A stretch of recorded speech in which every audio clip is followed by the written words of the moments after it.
Symptoms ఏంటి piles కి are haemorrhoids కి సిమ్టమ్స్ ఏంటి అంటే ముందుగా నేను చెప్పినట్టు ఇంటర్నల్ అండ్ ఎక్స్టర్నల్ హిమరాయిడ్స్ అని 2 టైప్స్ ఉంటాయి.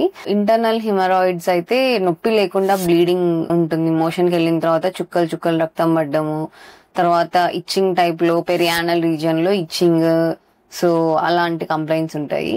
ఎక్స్టర్నల్ పైల్స్ అయితే మనకు బయట స్వెల్లింగ్ ఉంటుంది, పెయిన్ ఉంటుంది, తర్వాత ఇచ్చింగ్ ఉంటుంది, తర్వాత ఒక్కొక్కసారి పైల్స్ థ్రాంబోస్డ్ అంటే దాంట్లో క్లాట్స్ అయినాయంటే బయట ప్రొలాప్స్ అయిన పైల్స్ బయటికి వచ్చి అలాగే లోపలికి వెళ్లకుండా ఇరుక్కుపోయినాయంటే అది దానివల్ల పెయిన్ గానీ తర్వాత ఇన్ఫెక్షన్ కూడా డెవలప్ అవ్వచ్చు, దానివల్ల ఫీవర్ ఇట్లాంటివి డెవలప్ అవ్వచ్చు. ట్రీట్మెంట్ ఆప్షన్స్ ఫర్ పైల్స్ ఏమేమి ట్రీట్మెంట్ ఉంది అంటే ఫస్ట్ కన్జర్వేటివ్ ట్రీట్మెంట్ అంటే సర్జరీ లేకుండా, సో అక్యూట్ పైల్స్ అంటే short duration and 1 week span లో ఉన్న పైల్స్ కి first dietary management, food high fibre diet, water బాగా తీసుకోవడము, ఎక్కువ స్ట్రైనింగ్ అవాయిడ్ చేయడం, కాన్స్టిపేషన్ అవాయిడ్ చేయడము, లాక్సేటివ్స్ లేదంటే మోషన్ ఫ్రీగా వెళ్ళడానికి స్టూల్ సాఫ్ట్నెస్ యూజ్ చేయడము, తర్వాత ఆయింట్మెంట్స్ టాపికల్ అప్లికేషన్ కి ఆయింట్మెంట్స్ ఉన్నాయి, సో ఇలాంటి మెజర్స్ ఫాలో అవ్వచ్చు.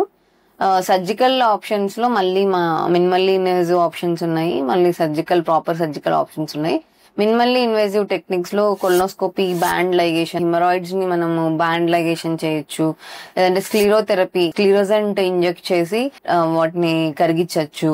నెక్స్ట్ వచ్చేసి సర్జికల్ ఆప్షన్స్ లో ఓపెన్ హిమరాయిడెక్టమీ ఉంది, ఒక ఆప్షన్ ఉంది, తర్వాత లేజర్ హిమరాయిడెక్టమీ ఉంది, స్టేపుల్డ్ హిమరాయిడెక్టమీ అని ఇది ఒక ఆప్షన్.